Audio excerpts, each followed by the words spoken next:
want to start off today by talking about the framework. We normally work in the framework of the hero's journey. That's what I usually like to teach because I think it's one of the most powerful, impactful structures to structure a non-fiction Christian book, especially one that is seeking a transformation. I love it because it makes sense to me as someone that loves to read and read books and watch epic movies. I also love it because it's very reader focused. And I usually have to help my clients understand at first. We're not talking about their hero's journey. They had theirs, and now they're the Gandalf. They're the General Kenobi. They're the Yoda. They're the one. They're the teacher, the guide. So it's very reader focused, very centered on the reader. But there's so many other kinds of frameworks that I thought just this once, let's go outside the hero's journey. So the hero's journey, I'll remind you, is you've got your reader in ordinary life. They may or may not know they have a problem, but you show up as the author to invite them on a journey that is transformational. They'll go step by step by step, chapter by chapter, learning things, understanding things, applying things, and becoming different. You'll get them to the deep dark cave where they'll have their biggest epiphany, and almost any of you, I don't care what you're writing about, you're probably going to get them to the point of surrender. And then they have this epiphany, they have this surrender, then they have this death and resurrection because of it, and then they take the elixir back home to share with the community. I love that framework, and I'll always teach that framework, and I'll always seek to write books in that framework.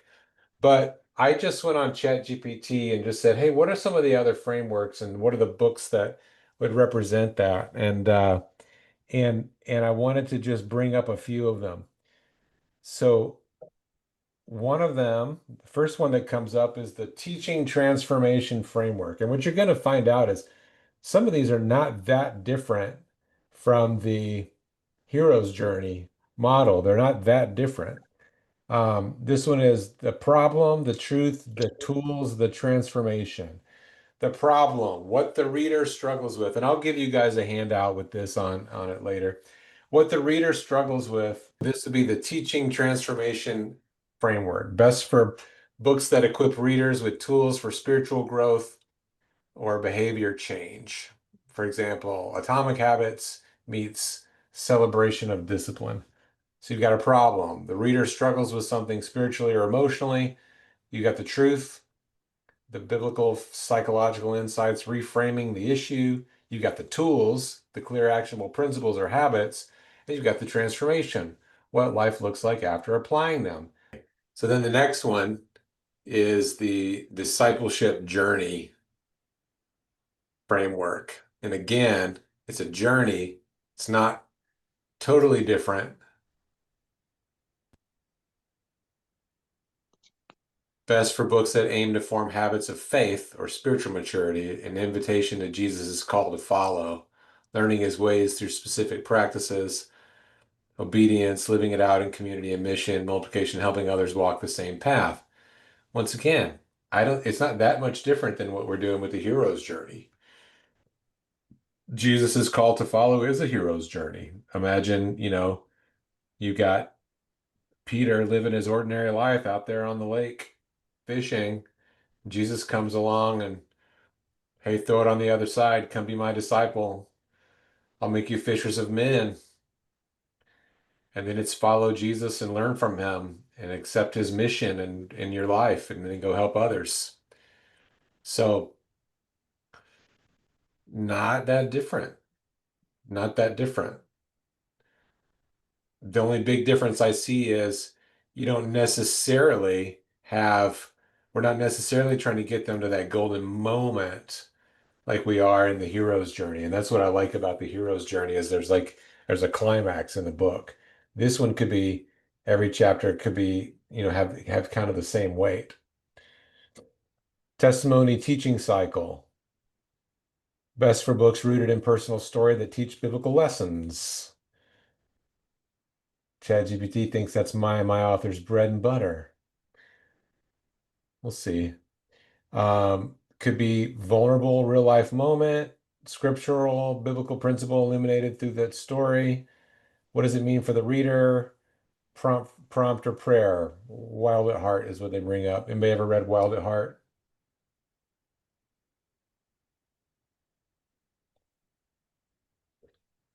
It was big like 20 years ago.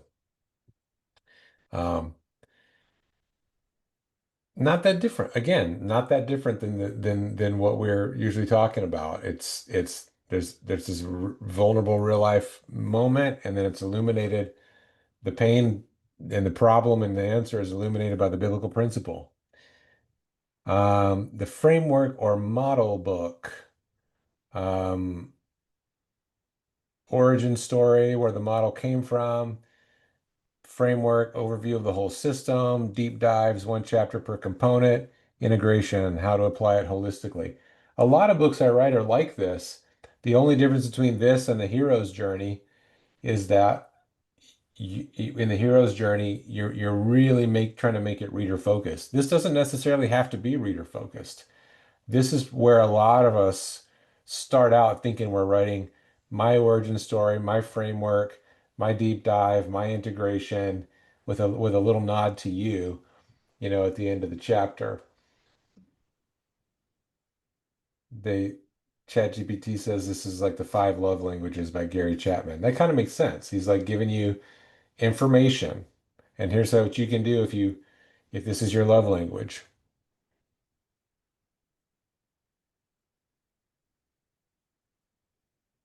Devotional. I've actually written a lot of devotionals for people. I find they're one of the easiest things to write because they don't necessarily, it's not hard. You don't have to tie things together. And if you do, it's not that hard to do it because they only have to be loosely tied together. But you could take any book that you're working on and turn it and also make a 40-day to 30 or 40-day devotional out of it. Jesus Calling is one of the one of the ones that talks about the ladder, a progressive growth model. Goes from awakening, where you have an awareness of the problem, understanding, learning the biblical principles, which Tom, you kind of mentioned this earlier, Tom Stegman. Uh, then the integrating habits, the practice, and then the living out the transformation, and then the helping others do it. Kind of reminds me of the hero's journey, right? You're in your ordinary life, and you get a call to adventure. Along the way, you're learning the truth, picking up the practices. Right around here might be the deep dark cave where you come out with the resurrection and then bring the elixir home. Theological arc, um, unpacking core doctrines. Sometimes people write about doctrine. It's not necessarily a reader focused. It's a doctrine focused, a God focused. It cites Every Good Endeavor, which is Tim Keller's book about work, a theology of work. It's a doctrinal thing. Mentor reader conversation. Best for coaching or mentoring voices where tone is intimate and direct. Here's what I've seen. This is what scripture says. Here's how you can practice this today. Example, Letters to the Church by Francis Chan. It's kind of a prophetic book where someone comes and says, I have something to say to the church. Problem, promise, path. The problem, identify the pain. Promise, reveal God's truth. The path, teach steps. Not different from some of the ones we've seen already. Examples, a lot of people have read Boundaries. It's a good book. Clear flow from diagnosis to healing pairs well with group curriculum. I write a lot of books like this, but I still try to sort of put it in the hero's journey framework. Ecclesial model, Acts style, best for books about church life, ministry, or leadership. Vision, God's design for the church. I consulted with a guy the other day who was trying to write this in a personal transformation and a vision for the nation kind of manifesto in the same book, and it's just really kind of like not working. It's like I'm like, I think you got two books.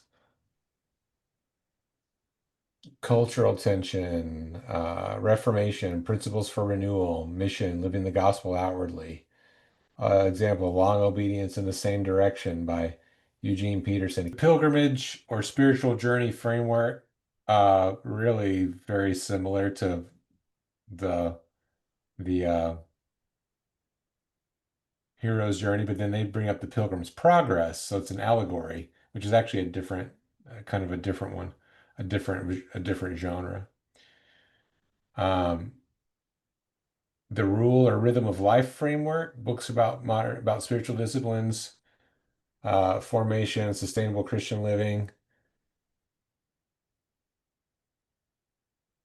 daily, weekly rhythm. I s- I saw like a really cool liturgy for everyday life. It was like I don't remember what it was called, but Every Moment Holy, I think is what it's called. Liturgy for when you're making a peanut butter sandwich or something like that. Like there was like a prayer for everything, which was kind of cool. How to establish your own rule. You know what I mean by that? You know what a rule is in this sense? Like the Benedictine or the Amish ordinung. It's a rule of life.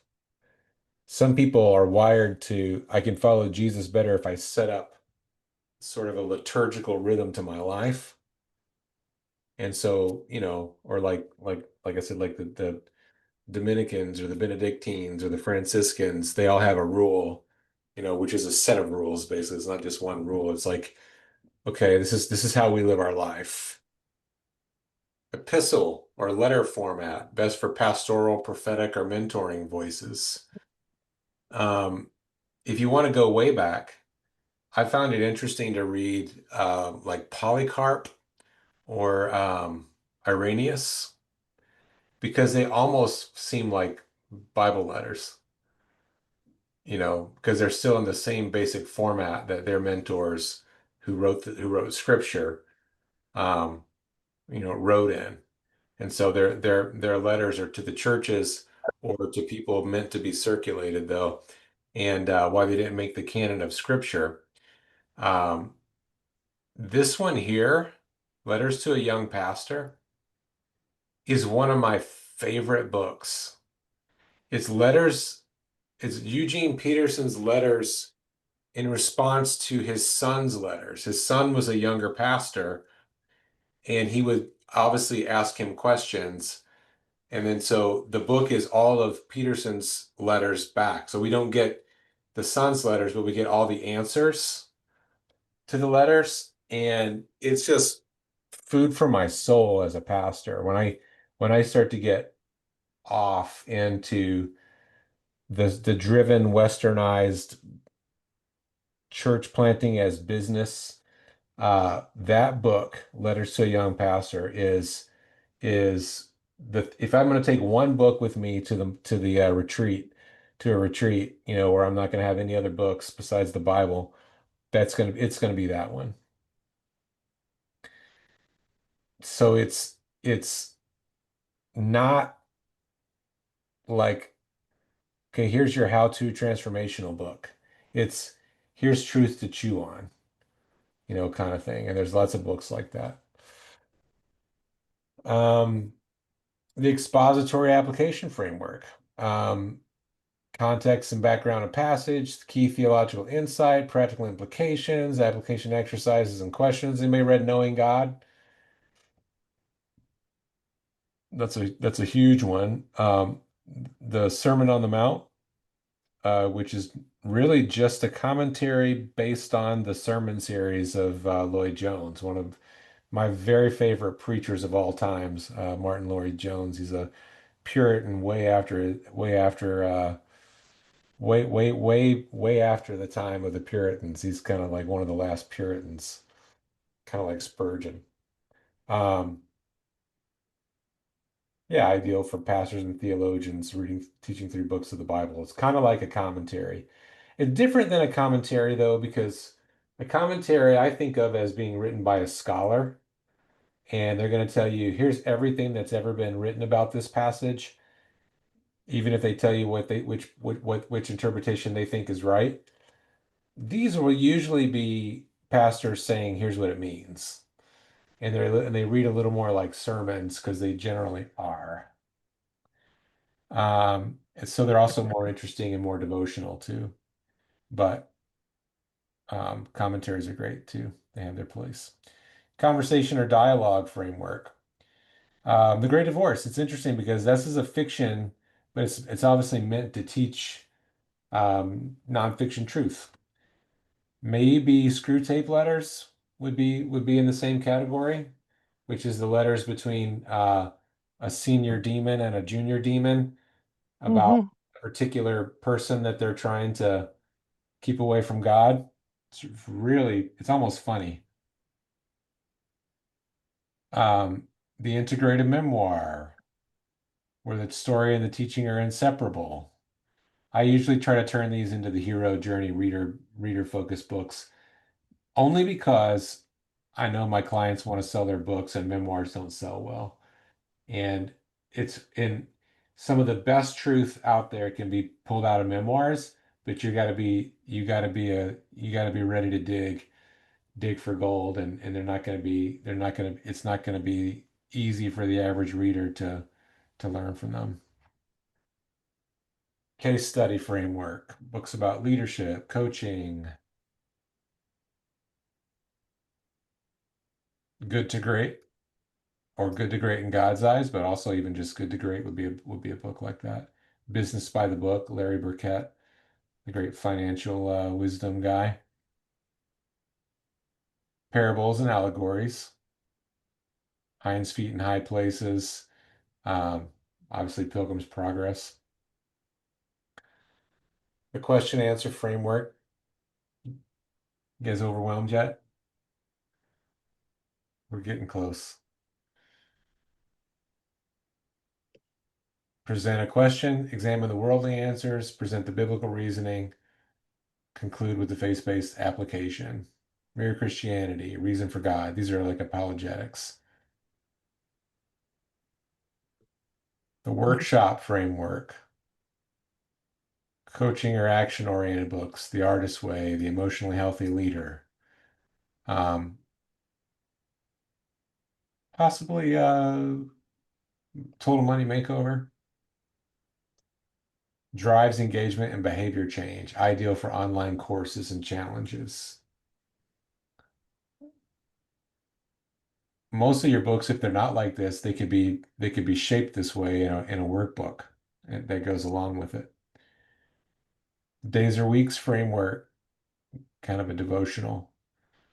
Cross-shape framework, gospel arc, books aiming to recenter life around the gospel story. A lot of you will have a secondary aim is, or maybe you would say it's the primary aim to lead people to Jesus, but your book is really that's usually just a feature of it, and it's usually got something else over the top of that. But this would be something that's like this is just to get someone to Jesus. The field guide framework, handbooks, the pastor's guide, stuff like that. Maybe your book, Sarah, handbook for education. It's a kind of field guide. At least part of it is. The rule-breaking countercultural framework, challenging modern assumptions, the false narrative, the biblical counter-truth, the lived alternative, the call to action. John Mark Comer, Crazy Love. The paradigm shift framework. We used to think this way. You have heard it said, but I tell you.